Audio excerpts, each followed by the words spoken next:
చంద్రబాబు ఈ గడ్డ మీద పుట్టినందుకు తెలుగు తల్లి అవమానంతో తలదించుకోవాల్సిన పరిస్థితి ఏర్పడిందంటూ మండిపడ్డారు షర్మిల. ఏ ముఖం పెట్టుకుని చంద్రబాబు బస్సు యాత్ర చేస్తున్నారో చెప్పాలన్నారు. నంద్యాల సమైక్య శంఖారావం బహిరంగ సభలో ప్రసంగించిన షర్మిల చంద్రబాబు పట్టపగలే సీమాంధ్రుల గొంతు కోశారు అంటూ మండిపడ్డారు.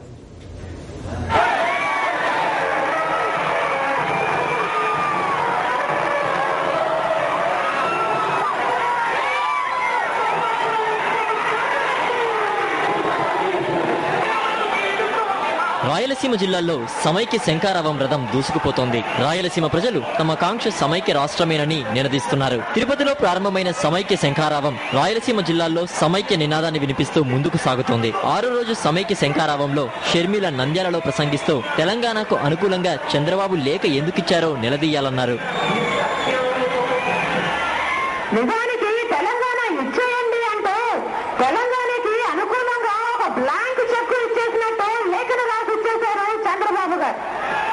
ఈ రోజు కాంగ్రెస్ పార్టీ మన రాష్ట్రాన్ని విభజించే సాహసం చేస్తుంది అంటే దానికి కారణము చంద్రబాబు గారు తెలంగాణకి అనుకూలంగా ఇచ్చిన లేఖే.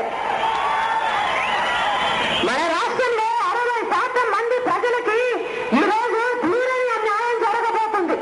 కానీ ప్రధాన ప్రతిపక్ష నాయకుడిగా ప్రజల తరఫున నిలబడి పోరాటం చేసి గొంతెత్తి ఇది అన్యాయమని చెప్పి పాలకపక్షాన్ని కాలర్ పట్టుకునైనా సరే నిలదీయాల్సిన వాడు ఈ రోజు ఆ పని చేయకుండా ఈ కాంగ్రెస్ పార్టీ ఈ రాష్ట్రాన్ని విడగొడుతున్నాము అని ప్రకటిస్తే చంద్రబాబు గారు ప్రెస్ మీట్ పెట్టి ఏమంటారంటే 4 లక్షల కోట్లు ఇవ్వండి హైదరాబాద్ ని అమ్మకానికి పెట్టేసామన్నారంటే అసలు ఈయన ప్రతిపక్ష నాయకుడా లేకపోతే దుర్మార్గుడా?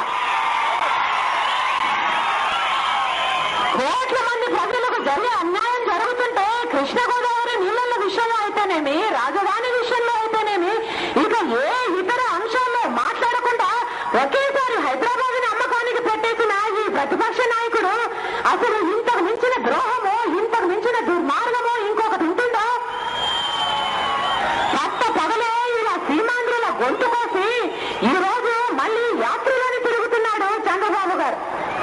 ప్రజలంతా ఏ ముఖం పెట్టుకుని యాత్రలు చేస్తున్నారు చంద్రబాబు గారు అని నిలదీయాల్సిన అవసరం ఉంది. ఇంత అన్యాయం జరుగుతున్నా ఇది అన్యాయం అని చెప్పి మీరు గాని మీ ఎమ్మెల్యేలు గాని మీ ఎంపీలు గాని ఎందుకు రాజీనామా చేయలేదని ప్రజలు చంద్రబాబు గారిని నిలదీయాలి. మీరు తెలంగాణకి అనుకూలంగా లేఖను ఎలా ఇచ్చారు, ఎవరిని అడిగి ఇచ్చారు అని ప్రజలంతా చంద్రబాబు గారిని నిలదీయాలి. చంద్రబాబు గారు ఈ రోజు ఇంతటి నీచం చేశాడు అంటే అసలు ఈయన పుట్టింది ఈ గడ్డ మీరే అంటే అసలు ఈ తెలుగుతల్లో అవమానంతో తలదించుకోవాల్సిన పరిస్థితి ఈ రోజు ఉంది. మేమిచ్చిన అధికారంతో మా కన్నే పొడుస్తారా? మేమిచ్చిన అధికారంతో మా బ్రతుకునే బుగ్గిపాలు చేస్తారా అని ఈ రోజు సీమాంధ్రులు రాష్ట్ర ప్రజలంతా గగ్గోలు పెట్టి అడుగుతున్నారు. సమైక్య నినాదాలతో నంద్యాల హోరెత్తింది. పొట్టి శ్రీరాములు వైఎస్ఆర్ విగ్రహాలకు షర్మిల పూలమాల వేశారు.